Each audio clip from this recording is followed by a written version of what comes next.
futuristic. Kala ko sabi mo, bata pa po ako, naririnig ko na po kayo. Ganun nga. Ganun nga. John Averluklukan. Ito yung mga ginawa niya. Ano masasabi mo sa mga viewer ko sa YouTube? Kailangan na pag-support kay Idol. Payo sa buhay. Payo sa buhay. Inaano ng Panginoon sa akin habang narinig ko yung salita ng Panginoon sa nabinigay ni Pastor. Salamat sa Diyos. Ang bawat isa sa atin ay maiyak sa araw.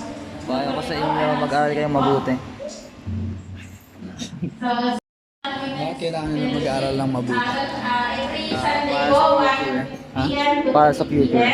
At after po ng lunch, meron po kaming meeting ni Pastor Joey. Doon po tayo uuwi agad.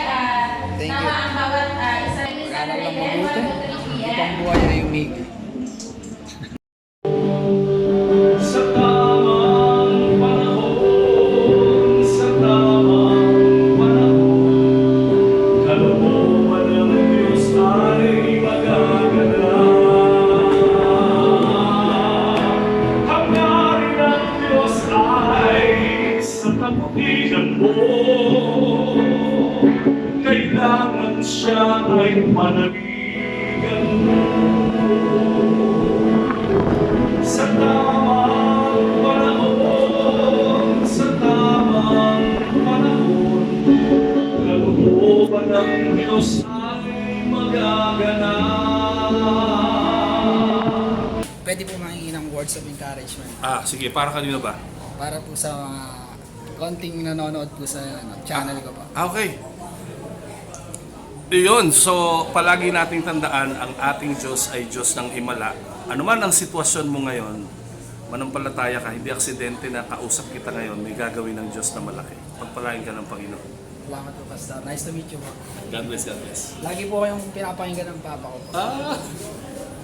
Kala ko sabi mo, bata pa po ako, naririnig ko na po kayo. Ganun nga po. Ganun nga. Salamat po, Pastor. Nice to Shalom, shalom! God bless, God bless, God bless you. Ingat po, Pastor. May sasakyan.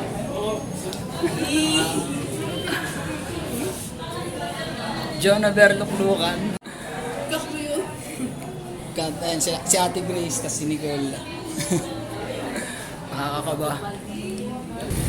Kung merong Gary Valenciano ng OPM, meron din namang John Averluklukan sa mga Christians. Kung hindi nyo kilala si John Averluklukan, si Pastor John Aver, ano siya? Siya yung kumanta ng Ibuhos Mo. Siya yung nag-compose. Ewan ko, basta yung Ibuhos Mo na yan, siya yung nagpasikat ng kanta na yan. Ito yung mga ginawa niya. Todo, todo, todo. Tumodo! Todo, todo, todo. Pagpapala mo.